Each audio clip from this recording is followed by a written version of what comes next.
First of all, I want to talk about, the inner being versus the inner critic. Because inside of us, we always have what feels like two forms of guidance or two entities trying to guide us through our life experience, right?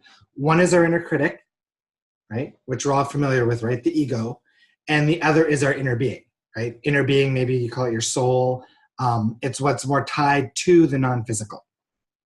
So at any point in time, you're getting advice, you're getting direction from both your inner being and your inner critic. Now, typically your inner critic is that voice in your head, right? The guy that's judgmental, the guy that's criticizing, might be fear-based, and it feeds on perspectives that you hold that create negative emotion, right? So again, your ego is evidence-based. It's programmed through life experiences, and it deduces perspectives based on what you've experienced, right? And that's what feeds the ego, right? That's what feeds your inner critic.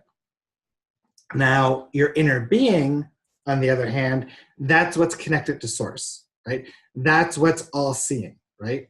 So your inner critic might be the one that's telling you you're not good enough, right? It might be the guy that's telling you you can't do that, you're a failure, right?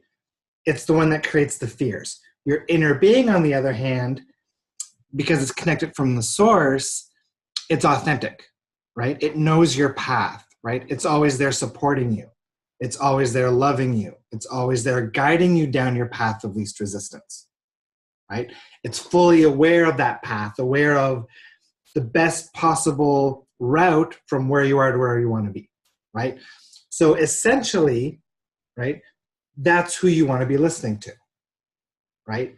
Unfortunately, the inner critic is much, much louder, right, than the inner being, right? Because the inner critic's that voice in our head that we hear all the time. The inner being is more intuitive, right? It comes from those clairs, right? It's that source of inspiration that if we tune into it, life can become really magical, right? So how do you really know whether something that you're thinking about or something that you're feeling comes from your inner being or your inner critic, right? And it's really easy to know, and it all comes down to how you feel, right? The emotion that's surfacing, right, when you've got that perspective, right? Abraham says, anytime you have negative emotion, it's because the perspective that you're choosing, right, the thought that you're thinking, contradicts the thought or the perspective of source or your inner being, right? So anytime that you've got a negative emotion that surfaces, right, it's likely coming from your inner critic, right? So what you should be doing, and what I want you to do, is anytime you feel negative emotion, ask that question, right? What's that perspective, right? What's the thought that I'm thinking that's creating that negative emotion, right?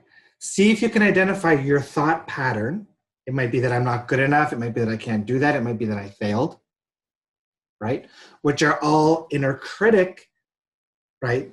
That's inner critic feedback versus the inner being feedback, right? So anytime something doesn't feel good, anytime a thought or a feeling, a negative emotion comes up that doesn't feel good, ask yourself, what perspective am I choosing?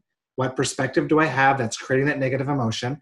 And how would my inner being see that instead? What's the perspective that my inner being would have that can shift me out of that negative emotion into the positive feeling?